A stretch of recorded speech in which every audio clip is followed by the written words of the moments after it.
커필 사장님 카트린 엔젤스 하고 커필 선생님 로즈마리 시발루 카게레 하고 커필 우리 학생 KLT Batch 1 2025. 안녕하십니까 여러분. 저는 Manapat Mark Anthony Shimnida. Philippine 사람이에요. 저는 Pulilan Bulacan 사람입니다.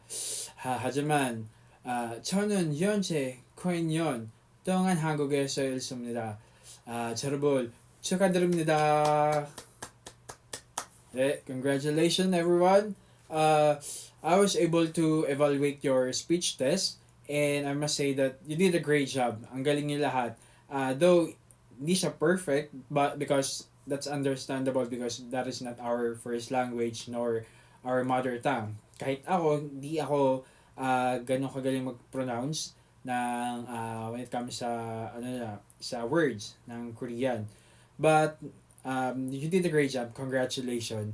At kung gusto niyo i-pursue ang pagtatrabaho dito sa South Korea to have a better opportunity and a better life, I encourage you guys na ituloy niyo lang yan.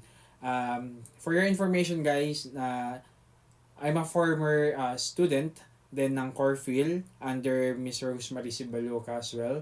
Ang batch ko last 2022.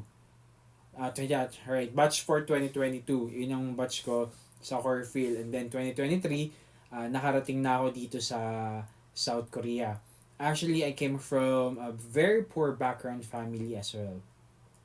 Siguro, may iba sa inyo na makaka-relate sa kwento ko din. Kasi dati, nung wala pa ako sa Korea, hindi pa ako sumasahod ng million, won nga lang. Andun kami, kahit isang tuka din kami. Ganun ang buhay namin sa Pilipinas, diyan din sa Pilipinas. May time nyo na nakikita na lang kami yung wala kaming kuryente, wala kaming pambayad ng kuryente kapag nagkakasakit kami, wala kaming pampa-ospital, mga ganun. Nahihirapan kaming mangutang, something like that. Sobrang hirap din ang buhay namin nung nandun ako sa Pilipinas. But unlike right now, na nakapunta ako dito sa South Korea, nagbago ang lahat. Nabigyan ako ng opportunity para makapag-provide sa pamilya ko. At isa nga si Corfield sa nakatulong sa akin para makapagtrabaho ako dito sa South Korea. Dahil nga ang key para makapagtrabaho dito, dapat marunong ako magsulat at magbasa ng Korean language. Dahil may exam nga dito para makapagtrabaho ka. And I believe na ngayon nasa first step na kayo dahil natuto na kayo kahit paano magbasa at may idea na kayo about sa mga vocabulary, di ba? So, I encourage you guys na pagpatuloy nyo yung pangarap nyo kung gusto nyo talaga magtrabaho dito sa South Korea. At hindi magdali ang proseso dahil madaming obstacle na pagdadaanan bago makarating dito, and that's okay. Kasi ako din pinagdaanan ko yan at hindi ako sumuko. Ang importante, lagi kayong humingi ng guidance sa Poong May Kapal para gabayan niya kayo at ibibigay niya yan kapag nakikita niya yung hard work nyo at yung eagerness nyo talaga na mabago yung buhay ninyo at kung meron kayong mabuting intensyon sa pagtatrabaho dito sa South Korea. Tulad ko ngayon dahil nandito na ako hindi ako sumuko sa pangarap ko at gusto kong magkaroon ng better opportunity at better life na meron ako nung nasa Pilipinas pa ako. Ngayon, nakakapag-provide na ako sa pamilya ko ng mga basic needs nila. Nakapag-aral yung mga kapatid ko, nabibigyan ko ng magandang damit.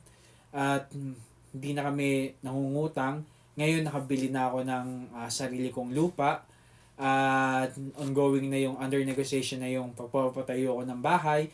At hopefully, sa mga susunod pa mga taon ng pag-iipon ko dito, makapagtayo na ako ng sarili kong negosyo dyan sa Pilipinas. So, hindi ko sinasabi to para ipagmayabang because I want you to inspire guys na sana wag kayong sumuko sa pangarap ninyo kung gusto niyo magkaroon ng magandang buhay para hindi lang para sa inyo kundi para sa pamilya ninyo. I know na some of you, hindi man lahat, na nakaka-relate sa kwento ko dahil meron din siguro mga galing sa katulad ko na pamilya na hindi marangya ang buhay. So, ang importante, wag kayong susuko. Pwede kayong magpahinga pero wag kayong susuko sa pangarap ninyo. And kahit anong balakid yan, dasal nyo lang sa Kanya. Hindi niya kayo pababayaan dahil naniniwala ako sa Bible verse na when the time is right, I the Lord will make it happen. Lamang, maraming salamat at congratulations sa inyo. Fighting! Kamsahamnida!